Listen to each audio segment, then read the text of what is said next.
3. Mujizat itu adalah memuliakan Allah. Nah, kita sudah belajar tentang berjalan dan kuasa Allah dan menggunakan karunia kita untuk melayani. Sekarang kita melihat tujuan dari mujizat itu sendiri. Bukan untuk meninggikan manusia, ya, mujizat itu, tapi untuk memuliakan Allah dan meneguhkan firman-Nya. Nah, yang pertama, mujizat membuat orang memuliakan Allah. Matius 9 ayat 8.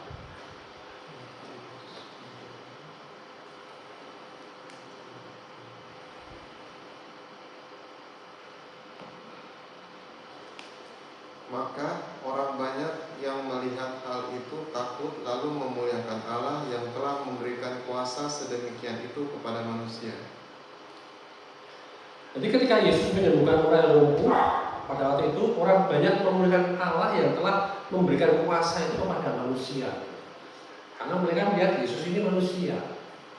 Tapi ketika Yesus ini sebagai manusia, dia menyembuhkan orang lumpuh itu, orang banyak itu memuliakan Allah. Artinya apa? Mujizat bukan tentang orang itu hebat, ya, yang sekarang sering dilakukan. Banyak orang mencari orang yang berkarunia. Kalau ada, itu ada Mbak Tuhan datang, ya karunianya apa? Kadang-kadang orang bertanya seperti itu. Ya, mereka cari Mbak Tuhan yang hebat, yang punya karunia. Tapi mujizat adalah tentang bahwa Allah itu nyata, Allah itu real. Jadi kuasa diberikan supaya nama Tuhan itu ditinggikan, bukan nama pendetanya yang ditinggikan, bukan nama penyembuhnya yang ditinggikan, bukan nama hamba Tuhannya yang ditinggikan. Seperti itu. Kalau seperti itu bedanya apa dengan dunia ini? Ya, banyak orang cari orang yang pintar. Ya, wah, ada orang pintar di sana, wah, ada orang yang sakti di sana. Ya, tetapi tidak meninggikan nama Tuhan. Nah, mujizat ini juga meneguhkan firman. 1 Petrus 1 ayat 23. Ayat 23.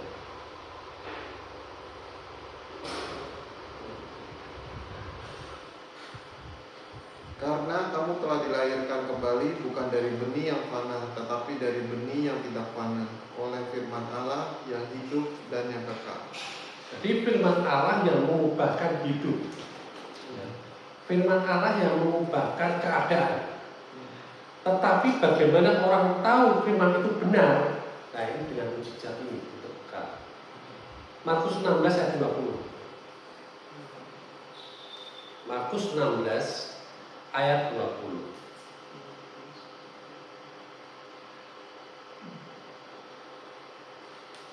Mereka pun pergilah memberitakan Injil ke segala penjuru, dan Tuhan turut bekerja dan menumbuhkan firman itu dengan tanda-tanda yang menyertainya. Amin. Tuhan turut bekerja dan meneguhkan firman itu. Jadi yang utama adalah firman itu. Tapi firman itu diteguhkan dengan tanda-tanda yang menyertainya. Jadi mujizat bukan sebagai pengganti firman, ya. Tapi mujizat bisa meneguhkan firman. Mujizat sebagai peneguhan dari firman itu. Seperti itu. Ya, seperti misalkan ada lonceng makan malam, ya, ada waktunya makan malam, loncengnya ini, ya. Nah, lonceng ini menarik perhatian dan membuat orang sadar, oh ini waktunya makan, ya kan? Tetapi yang mengenyangkan mereka apakah loncengnya? Makanannya. Jadi mujizat ini buat orang ini seperti dengar ada lonceng, ada tanda, ada sesuatu yang meneguhkan dari Tuhan, ya. Tetapi yang membuat mereka pulih, membuat mereka kenyang adalah firman-Nya. Ya. Jadi firman lebih utama daripada mujizat. Tetapi mujizat itu terjadi itu untuk meneguhkan firman-Nya keluar. Seperti itu. Jadi ketika kita kemarin berbicara tentang kesembuhan, ya, dan terjadi mujizat kesembuhan, itu akan meneguhkan firman yang kita sampaikan. Jadi ketika misalkan tidak terjadi mujizat, bukan berarti firman ini salah. Amin. Seperti itu. Contohnya ya dalam Markus 2 ayat 10 sampai 12. Markus 2 ayat 10 sampai 12.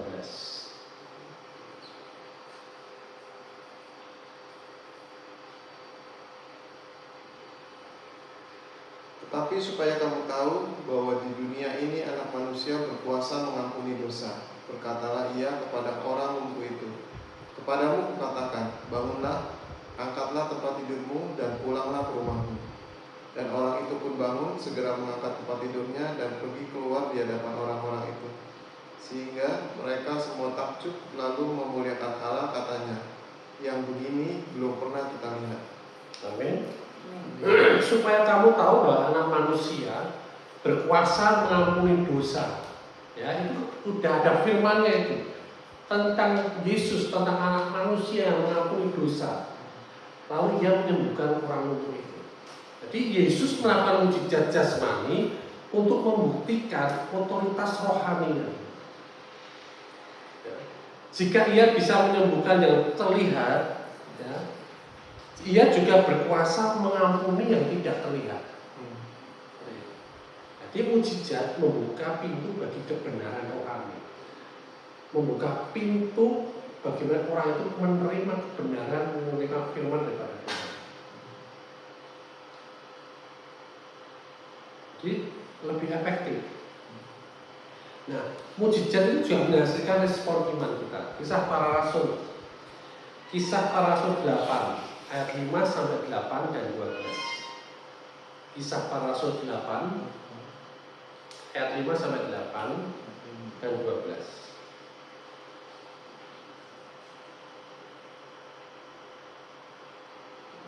Dan Filipus pergi ke suatu kota di Samaria dan memberitakan Mesias kepada orang-orang di situ.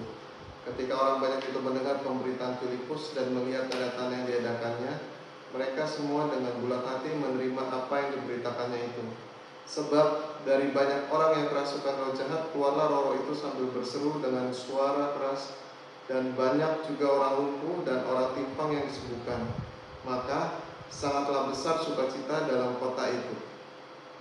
Tetapi sekarang mereka percaya kepada Filipus yang memberitakan Injil kepada kerajaan Allah dan tentang nama Yesus Kristus.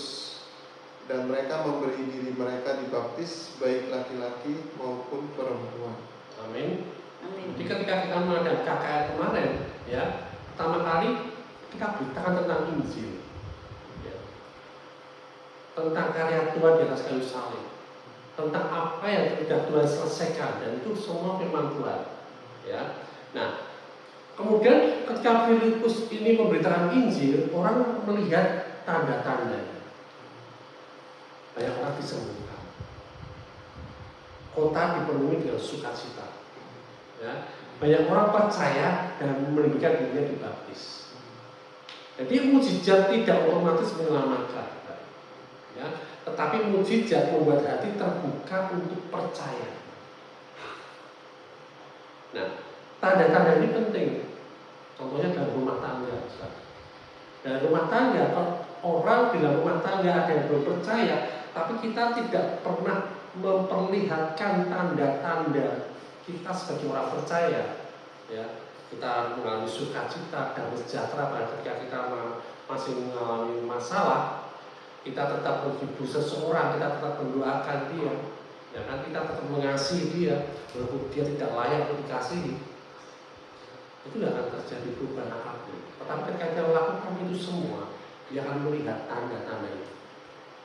Dia akan mengalami pemulihan, dia mengalami sukacita, ya.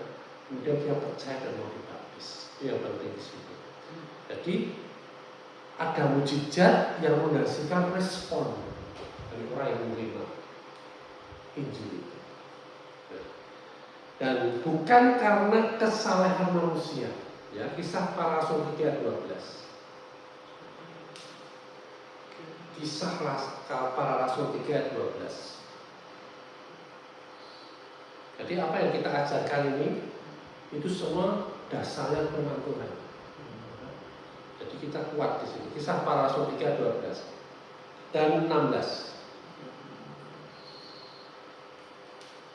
Petrus melihat orang banyak itu lalu berkata, "Hai orang Israel, mengapa kamu heran tentang kejadian itu, dan mengapa kamu menatap kami seolah-olah kami membuat orang ini berjalan karena kuasa atau kesalahan kami sendiri? Dan karena kepercayaan dalam nama Yesus, maka nama itu telah menguatkan orang yang kamu lihat dan kamu kenal ini. Dan kepercayaan itu telah memberi kesembuhan kepada orang ini di depan kamu semua." Amin. Jadi Petrus ini berkata, bukan karena kuasa atau kesalahan kami sendiri. Mujizat terjadi melalui nama Yesus dan iman kepadanya. Jadi ini penting ya untuk pola pikir kita. Kita bukan sumber kuasa itu, ya, kita ngerti. Dan kita bukan penghasil mujizat. Kita hanya saluran.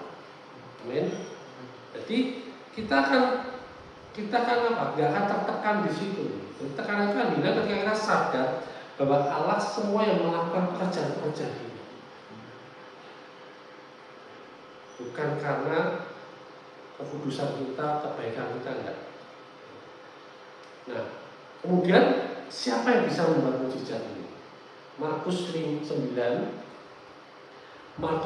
ayat 38 sampai 39. 9 ayat 38 sampai 39.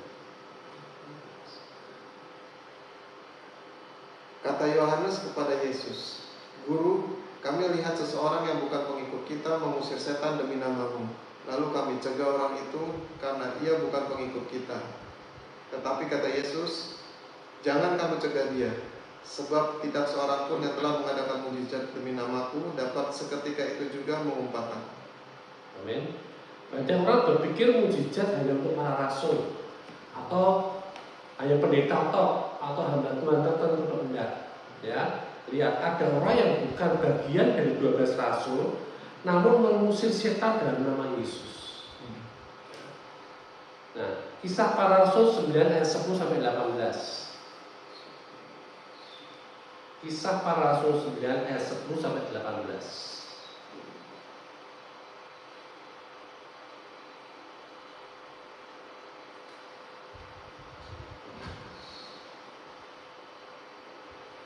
Di Damsyik ada seorang murid Tuhan bernama Ananias. Firman Tuhan kepadanya dalam suatu penglihatan. "Ananias," jawabnya, "Ini aku, Tuhan." Firman Tuhan, "Mari, pergilah ke jalan yang bernama Jalan Lurus, dan carilah di rumah Yudas seorang dari Tarsus yang bernama Saulus. Ia sekarang berdoa, dan dalam suatu penglihatan ia melihat bahwa seseorang yang bernama Ananias masuk ke dalam dan menumpangkan tangannya ke atasnya supaya ia dapat melihat lagi." Jawab Ananias, "Tuhan, dari banyak orang yang telah kudengar tentang orang itu, betapa banyaknya kejahatan yang dilakukannya terhadap orang-orang kudus-Mu di Yerusalem. Dan ia datang kemari dengan kuasa penuh dari imam-imam kepala untuk menangkap semua orang yang memanggil nama-Mu. Tetapi firman Tuhan kepadanya, Pergilah, sebab orang ini adalah alat pilihan bagiku untuk memberitakan nama-Ku kepada bangsa-bangsa lain serta raja-raja dan orang-orang Israel. Aku sendiri akan menunjukkan kepadanya betapa banyaknya penderitaan yang harus ia tanggung oleh karena nama-Ku." Lalu pergilah Ananias ke situ dan masuk ke rumah itu. Ia menumpangkan tangannya ke atas Saulus, katanya, "Saulus, saudaraku, Tuhan Yesus yang telah menampakkan diri kepadamu di jalan yang engkau lalui telah menyuruh aku kepadamu supaya engkau dapat melihat lagi dan penuh dengan Roh Kudus." Dan seketika itu juga seolah-olah selaput gugur dari matanya, sehingga ia dapat melihat lagi. Ia bangun lalu dibaptis. Lihat ya di sini ya, seorang Ananias, seorang murid yang biasa saja, ya. Tapi dia dipakai Tuhan untuk menyembuhkan Saulus. Kita nggak ngerti, ya. Kita mungkin murid biasa, ya kan? Kita bukan siapa-siapa, tapi kita murid Kristus, ya. Ketika Tuhan mau kita menjadi saluran berkatnya, saluran mujizatnya, kita lakukan aja. Ya. Contohnya Ananias ini, dia sembuhkan Saulus. Ternyata lihat, separuh dari kitab Perjanjian Baru, kitabnya Paulus. Paulus ini yang hanya mengubah dunia melalui indikasi Kalvary. Kita nggak ngerti orang yang kita layani, ya kan? Tapi kita lakukan aja gitu. Walaupun kita nggak pernah dipandang orang, kita nggak pernah dinilai orang, nggak pernah dipuji-puji orang, kita layani aja. Ya, siapa tahu orang yang kita layani ini kemudian dipakai Tuhan secara luar biasa. Jadi kuasa Allah ini bukan milik elit rohani tertentu. Gitu. Dia harus orang hamba Tuhan besar, dia harus seorang yang punya titel teologi, dia harus seorang yang diakui, enggak. Ya. Tapi kuasa Allah ini tersedia bagi setiap orang percaya. Ya, amin. Ya, lakukan aja. Nah, 1 Korintus 2 ayat 4 sampai 5.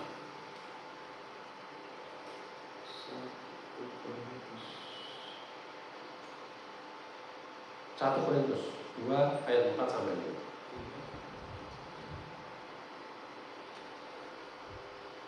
Baik perkataanku maupun pemberitaanku tidak kusampaikan dengan kata-kata hikmat yang meyakinkan, tetapi dengan keyakinan akan kekuatan roh, supaya iman kamu jangan bergantung pada hikmat manusia, tetapi pada kekuatan Allah. Amin. Jadi Paulus berkata ia datang bukan dengan kata-kata hikmat manusia. Ya. Ketika kita berkata-kata dengan hikmat, ya, kita nggak ngerti ini hikmat manusia atau hikmat Tuhan. Tetapi yang penting apa? Demonstrasi itu dari roh, ya, dan dari kuasa Tuhan. Itu yang penting kita tahu. Ya. Kita bisa berkata-kata penuh hikmat, tapi kita tetap percaya bukan karena hikmat kita orang itu disembuhkan, atau bukan karena hikmat kita orang ini pulih, tapi kita percaya bahwa ini demonstrasi dari roh dan kuasa daripada kita. Ya. Supaya iman mereka itu berdasar pada bukan kepintaran kita, bukan kepintaran manusia, gitu, tetapi dari kuasa Allah, gitu, yang mendapatkan kemenangan itu. Jadi kekristenan itu bukan hanya argumen logis, ya. Kekristenan adalah perjumpaan dengan Allah yang hidup, itu yang penting. Ya, ketika dia mendengar tentang firman Tuhan, mendengar hikmat yang dia terima, yang dia dengar, ya, dia mengalami perjumpaan dengan Allah yang hidup, itu yang penting. Ya. Nah, karena Pak Yesus tidak berubah. Ibrani 13 ayat 8. Ibrani 13 ayat 8.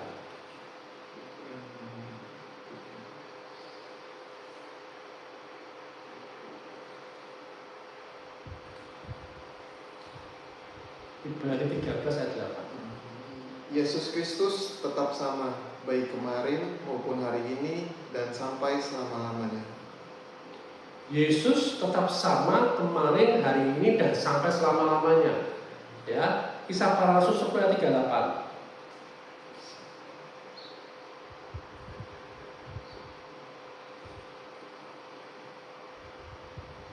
Yaitu tentang Yesus dari Nazaret. Bagaimana Allah mengurapi dia dengan Roh Kudus dan kuat kuasa. Ia yang berjalan berkeliling sambil berbuat baik dan menyembuhkan semua orang yang dikuasai iblis, sebab Allah menyertai dia.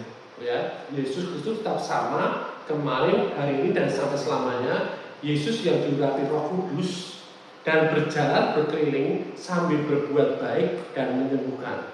Jika Yesus dulu itu menyatakan diri dengan kuasa, dia tetap menyatakan dirinya hari ini juga dengan kuasa. Amin. Jika Yesus melayani dengan kuasa roh, mengapa kita berpikir bisa melayani tanpa kuasa itu? Yesus aja pakai kuasa roh. Jangan sampai kita berpikir aku bisa melayani tanpa kuasa itu. Ya. Itu dasarnya di situ. Nah, bagaimana dengan kita kadang punya ketakutan atau kita gagal? Ya, bagaimana banyak orang berkata seperti, bagaimana kalau saya berdoa dan yang terjadi apa-apa? Bagaimana kalau aku berdoa untuk seseorang dan orang itu nggak sembuh?